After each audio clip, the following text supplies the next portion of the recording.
Those of you that have been following me for some time now will know that over the last few months, I've been creating my own open source version of Perplexity. I call it Jar3d.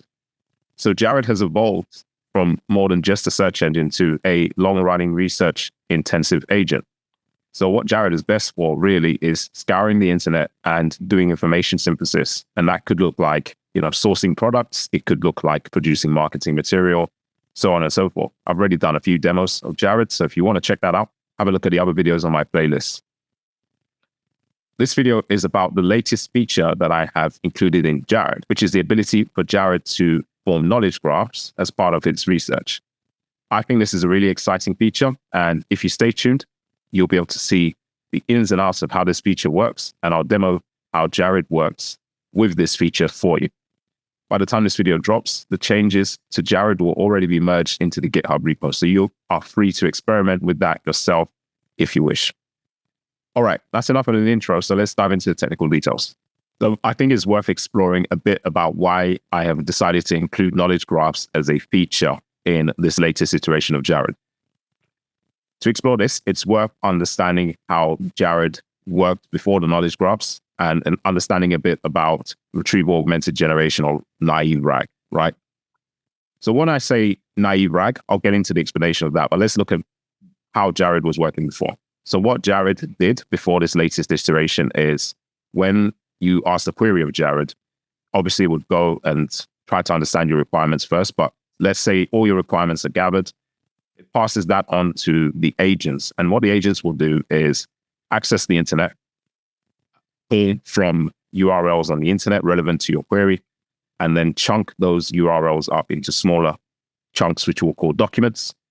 Those documents are then vectorized to form embeddings, which are just multi-dimensional vectors. And then we perform some kind of similarity search over those multi-dimensional vectors. And it's usually in the form of, some kind of cosine similarity, which will compare the query to the documents and return the documents that are most semantically similar to that query. All right. So that's what we call a naive RAG approach, because what you're doing is you're returning just the documents that are most semantically similar to your query. This is good for answering some types of questions, but actually falls short in other types of questions. I want to get into that now. So let's take an example where the naive RAG approach would work. So if you look on screen, imagine that we're retrieving this context from the internet. So this is obviously shortened, but the context is the average temperature in London during summer is 18 degrees. In winter, the temperature can fall to 2 degrees. But imagine we pulled that from a source on the internet like Wikipedia or some weather website or something. Then the user might have a query like, what's the average temperature in London, let's say. So if you're performing the naive RAG approach, this would work quite well, because you would just literally do a similarity search on the context. And you can see the bit highlighted in green is very similar to our query here. And because it's similar to our query, we would retrieve this information, and from there, the language model would be able to answer based on this retrieved information, and it would position that the average temperature in summer is 18 degrees. So where things are explicitly stated in the context, your naive RAG approach works very well. But there are some scenarios where your naive RAG approach won't work very well. And I'll show you that on the next slide. So if we look at the example here. So we have another example here where we are wanting to ask a bit more of a complex question that involves understanding relationships. All right. So let's have a look at the context. Oxygen is necessary for cellular respiration in most organisms. Plants produce oxygen through photosynthesis. So we can see it's kind of a scientific literature. It doesn't have to be a scientific literature, by the way, but in this example, it is. So I'll read that again. Oxygen is necessary for cellular respiration in most organisms. Plants produce oxygen through photosynthesis. Now, the question is, how do animals and plants depend on each other for survival? So this is already a bit more of a complex question. And the naive RAG approach of just doing a similarity search over this context wouldn't necessarily work here. So if you imagine this context is part of a much larger context, right? So if you did a similarity search over let's say, a larger context containing this sentence, how do animals and plants depend on each other for survival? Semantically speaking, there isn't much to match across here. It doesn't explicitly state how animals and plants depend on each other for survival. You can infer it by understanding the relationships outlined in the context, but you can't just get it via the similarity search here. So that's the where naive RAG would fail. So if naive RAG fails in this case, remember, you try to think for yourself how this would actually work in terms of matching on just semantic similarity. It doesn't really match, how do animals and plants depend on each other for survival? There's nothing here mentioning about animals and plants depending on each other. You have to if you understand the relationships outlined here, then you understand that there is a dependency, but it's written, you have to read in between the lines to understand that. Okay. So what's the alternative? The alternative here is forming a knowledge graph. So you need to have an understanding of the cycle of oxygen production and consumption. And this is where a knowledge graph comes in. So I have an example of a knowledge graph actually written here, right? So if we were to form a knowledge graph from this context, we could have oxygen as a node in the graph, and we could have animals as another node and plants as another node. And by the way, another name for nodes in these knowledge graph are entities. And the edges here that you see written out, require and produce, can be called relationships. So we can have these as entities and relationships. So from our context, we can see that oxygen so if we say oxygen is necessary for cellular respiration in most organisms. So we can say, can form a knowledge graph, a really basic one that says animals require oxygen. So that relationship can be inferred from this context. And then the other thing that we can infer is that plants produce oxygen through photosynthesis. So we can spawn another relationship in this knowledge graph between plants and oxygen. So plants produce oxygen. Now, if you were able to feed this representation into a large language model as the retrieved context, then the large language model has enough information to actually answer this question, how do animals and plants depend on each other for survival? Because it has an understanding of the relationships. So this is the thing that you can capture when you build knowledge graphs that you can't necessarily capture if you are just doing your naive retrieval augmented generation, which is based on just similarity search. So Jar3d's new feature combines both of these things. We still have the similarity search in there, but now we form some knowledge graphs based on our queries and based on the retrieved context, and we combine both the retrieved context from the naive RAG and also the important relationships formed from building those knowledge graphs into information that is then passed to the agents that can then use that information to answer queries. Obviously, this is best shown for a demo. So that's what I'll be doing next. I'll be taking you quickly through the Python code so you can see how this is implemented from a technical perspective. And then we'll do a demo. We'll do a quick demo to show how this works in reality. Hopefully that was clear. Let's move on to looking at the Python code.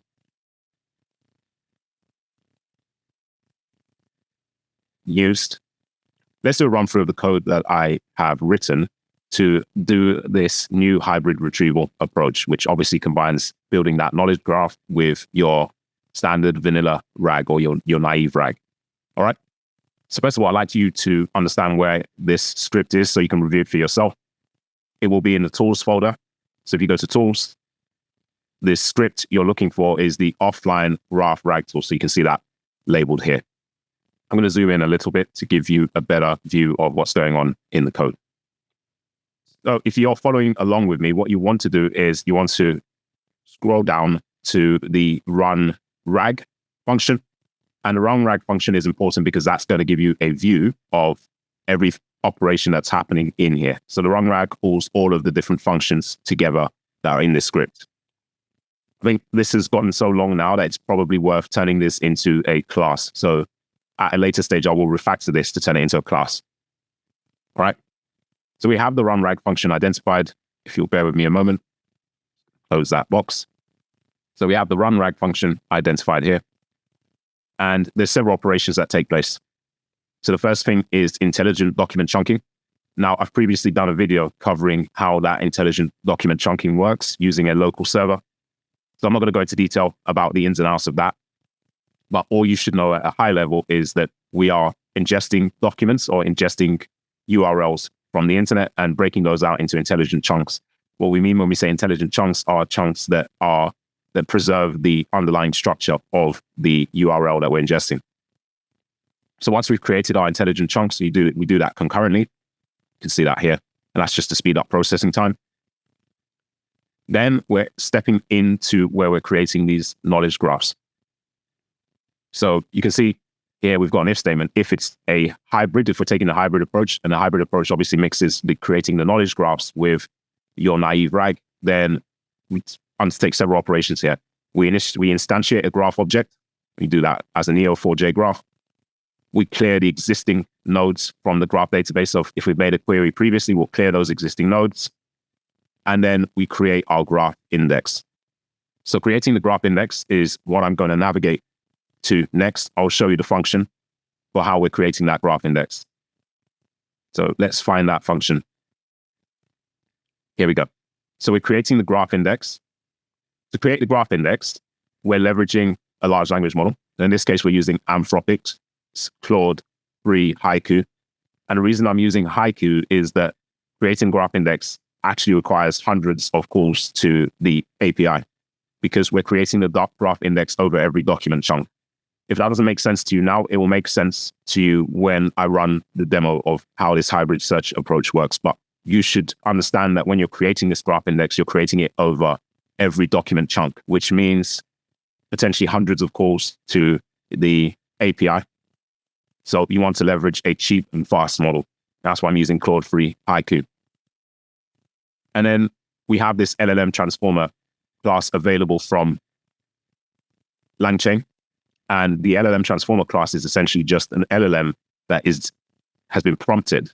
So you're leveraging your LLM of choice, but this LLM has a prompt template behind it that creates the Neo4j knowledge graph for you. So it's essentially an agent that's creating a Neo4j knowledge graph for you. And these are some of the parameters that you can have. So you can specify allowed nodes, you can specify allowed relationships. Setting node properties to true means that you return the node properties to and relationship properties. And these are kind of all important things for understanding the structure of that knowledge graph. So, we create our LLM graph transformer object here. And then we create those knowledge graphs. So we create all of the separate knowledge graphs from our document chunks, and we're adding those to the graph itself. So we're identifying those structures in the different document chunks and adding those to the knowledge graph. And by the end of this, what we will have is we'll have a large knowledge graph mapping out entities and relationships between those entities, and also identifying properties of those entities and properties of those relationships too. And that turns out to be quite useful context to feed into a large language model. Now, obviously, that entity could be massive. The knowledge graph itself could be huge. There could be thousands of relationships in there, and not all of those relationships are going to be useful. So there needs to be a way to retrieve the right relationships from the knowledge graph itself. And I'll talk a little bit about how I do that next. So I scroll back down to the run RAG. So once we've created the knowledge graph, what we're going to do is we're going to run this hybrid graph retrieval. And this is where we're actually going to retrieve the relevant context from that knowledge graph, or the relevant sub-graphs from the entire knowledge graph. I'll talk through my reasoning. Now, my approach is not perfect. I'll outline that now. There are more sophisticated ways to do retrieval across knowledge graphs, for sure. But this is a basic approach that I found to work well enough for this version of Jar3d. There is a lot of research to be done on optimizing, pulling out relevant context for a knowledge graph. And that might change depending on the type of question you're answering. But I've put a simple approach here that I'll talk through briefly now. So when we're running that hybrid retrieval, if we're taking the hybrid approach, what we'll do is we'll first do the vanilla RAG. So we're just doing the index and rank here. And like I said, I've already explained how this works in the previous video. So do check that out. I'll link it in this video for you to check out if you're curious about how that index and rank works. You could also just look at the function in this script So this is just doing a similarity search over vectors, and we retrieve some context here. Now, here's where we're actually doing a retrieval on the knowledge graph. We do that via a Neo4j Cypher query. So this is Cypher language. For those of you that aren't familiar, this is how we query our Neo4j knowledge graphs. So I'm going to talk a little bit about what this query is doing. So essentially, we have a knowledge graph, which is a representation of nodes and nodes, which are your entities, and the relationships between those nodes. So if we're mapping a knowledge graph of a family, one node might be the dad, another node might be child, another node might be mum, and the relationship between mum and child is parent, and the relationship between mum and between dad and child is parent, and the relationship between dad and mum might be partner or spouse or something along those lines, right? So with Cypher, we have this match, which is identifying this pattern. So the pattern is just identified by P here. And what we're doing is we're taking all the nodes and their relationships. So we're mapping out nodes and relationships. We're just, at this stage, that's all we're doing. And if you look really carefully, you can see why Neo4j is quite good is because it works almost like a pattern, right? You can see this looks like a node, and this is an arrow with the relationship icon in the middle, mapping to another node. That's all we're doing. So we're mapping that pattern. And then we've got a where clause in here. So if you're familiar with SQL, you know that where clauses are there to filter out results. So we're saying we only want to count where nodes are connecting to other nodes where there's 30 connections. That's or more, right? So that's where we're making the filter. So obviously, this isn't a hugely scientific way of doing it. It's a bit arbitrary to just state 30. But essentially, what I'm trying to identify here are the most connected entities. So the entities that connect to the most other entities. Which are those entities? And that's what we're going to feed into the large language model to generate the answer to any queries that we receive. So this is where we're actually doing the retrieval. So if you imagine when you're doing vanilla RAG, when you do retrieval over a set of documents, what you're doing is you're doing a similarity search across those documents. When you're doing retrieval over graph, you're essentially writing a Cypher query over that graph and retrieving a subset of that graph. And that's what we're doing here. So all of that is then fed into the context of the large language model, which is obviously going to be used to generate a response to the user. So all of this is fed into the context. So we've got important relationships, and that's the response from querying the graph, the Neo4j graph, and then you can see our query. And then we've got additional context, and that is just the response we get from doing the vanilla retrieval or, the naive retrieval of our corpus of documents using similarity search. And this stuff all gets fed into the large language model to generate a response. All right.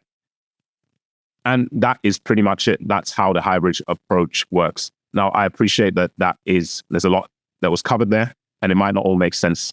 But what I'm going to do is I'm going to run an example next, and you'll be able to see from that example how we're creating the Neo4j knowledge graphs.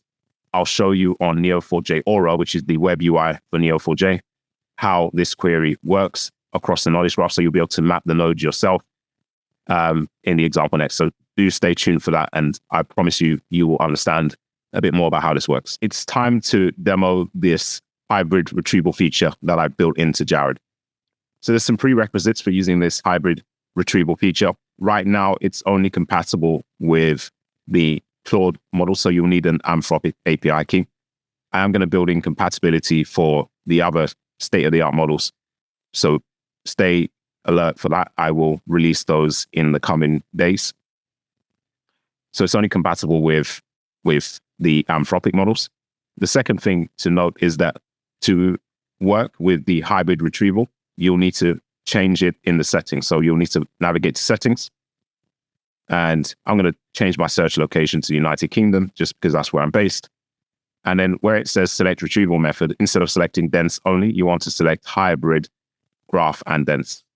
Okay, so then you are operating with the new hybrid retrieval approach. So those of you that aren't familiar with Jar3d, I've already done several videos explaining what Jar3d is in detail, but essentially it's composed of two parts: a requirements gathering agent, which is what you're looking at the front end here, that helps you refine your goals and requirements.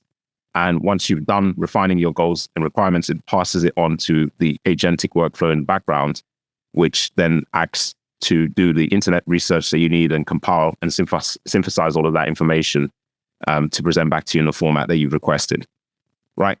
So that's Jar3d in a nutshell. I'm not going to read all of this because I've already gone into this in several videos in detail, but you may pause the video here and read this to get a better understanding of the requirements gathering process. To demo this hybrid retrieval approach, I have come up with a set example. So we'll read it together. Please, so this is the goal that we're presenting across to Jar3d. So please provide a table of CUDA 12.4 compatible GPUs with at least 24 gig of VRAM. The table should include GPU model name, VRAM capacity, key specifications, price, and a direct purchasing link. And then we're also asking to sort the table from lowest to highest price, all right? So that's the objective. I'm going to fire that across to Jar3d. And, this is the requirements gathering portion. So it's going to come back to me with some follow-up questions. In this case, I'm not going to answer any of those follow-up questions. What I'm going to do is I'm just going to press /end and tell Jar3d that we're ready to actually continue this research on the internet. Now I'm going to bring the backend over to you so you can see what's happening in the background. So now Jar3d is processing our requests. We've got our requirements all there outlined neatly, and you can see we're making those API calls to Anthropic. Now this is going to take a while. So instead of sifting through this backend, I'm going to pause the video here. And once Jar3d has completed its workflow, we'll come back and we're going to revisit the aspects that are important to explain to you how Jar3d is working with this hybrid retrieval process. And we'll analyze the results that Jar3d presents back to us too.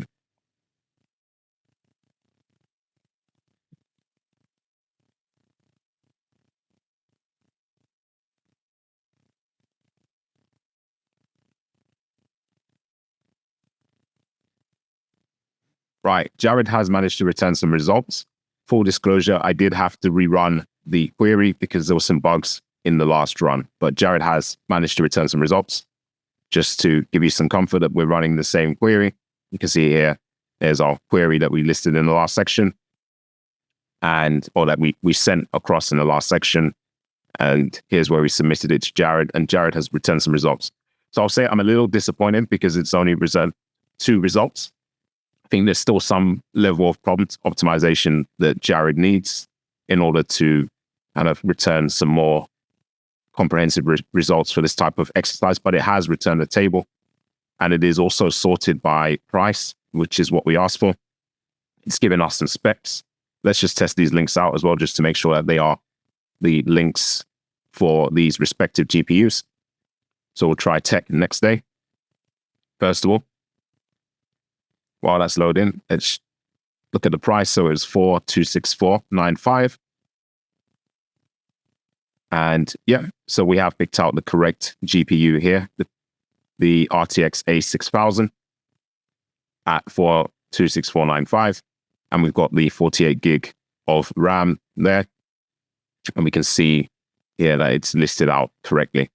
And then we'll try the same for the NVIDIA Tesla A100 at Bitworks. While that's loading, we'll have a look at the price, which is 13,541. And, this is listed in dollars. So it is the NVIDIA A100 at 80 gigabytes. It's just that the price here is listed in dollars, which is odd. It should be listed in pounds. But let's see what the conversion rate is in, let's do that GBP in USD, because what it might have done is it might have just converted it to pounds for us.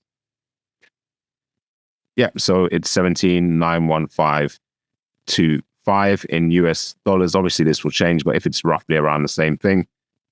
So we've said 13, converted 17,915. Let's have a look.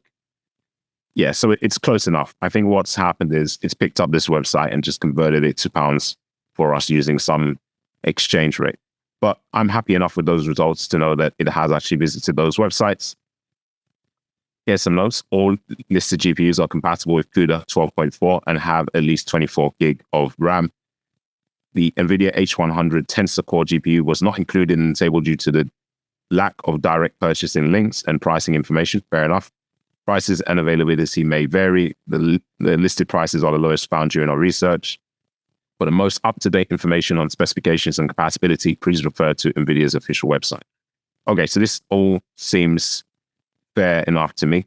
If you want to verify the information here, I would implore you to pause the screen and just verify across, but I'm not going to have time to do that in this video. I'll take it as a given. But what I wanted to show you next is how Jar3d has actually compiled the knowledge graph that feeds the context for generating this information. So we can navigate to the Neo4j Aura workspace. And you can see here, there's a knowledge graph compiled. This is the entirety of the knowledge graph. So you've got 953 nodes. You have 1,411 relationships. And there's property keys as well. So it lists around 600 property keys or more. So if we wanted to see every relationship, what we could do is we could do something like match P equals. So we're matching a pattern here. And let's do this. So we'll do M. And this may not be the conventional way, but this will give us every pattern P here. So the pattern is just the generic matching of nodes to relationships. That should be N. So it should be M and N. So it knows we're matching different nodes across. And then let's return P. Okay. So then let's give that a run. I think you can't do it using Shift Enter. I'll shift this out of the way and we'll give that a run. And there you go. So this is the entirety of the knowledge graph that Jar3d has generated for us using all of that script context from the internet. Now, obviously, this is a complex knowledge graph, and feeding this whole thing into Jar3d as a context would take up a lot of tokens and could also cause the model to get confused. So what we've done, if you recall, we go back to our script that does the retrieval. What we've actually done is we've written this Cypher query to only isolate the relationships where there are more than 30 links across nodes. So I'm going to pull that in and I'm going to render that out to show you what that looks like. So in actual fact, what we're feeding into Jar3d isn't the entirety of the knowledge graph, but it's actually this retrieved subset of that knowledge graph. So I'll just remind you again, we're matching that pattern of relationships again. So we're looking for nodes connected by relationships. We're also looking to see where there are more than 30 relationships connecting to that node. And we're returning those nodes that meet that criteria. So let's run that. I'll get rid of the double brackets. That's a Python thing. And then we'll run this pattern. And this will give you a much better idea of what Jar3d is doing. Seems to be some mistake here. Let's just sort that out. All right, and let's run this pattern. Okay, so you can see we've got much less nodes here because we're only pulling out the nodes that are connected by 30 or more than 30 relationships. And if we zoom in here, we can start to see the relationships that we built.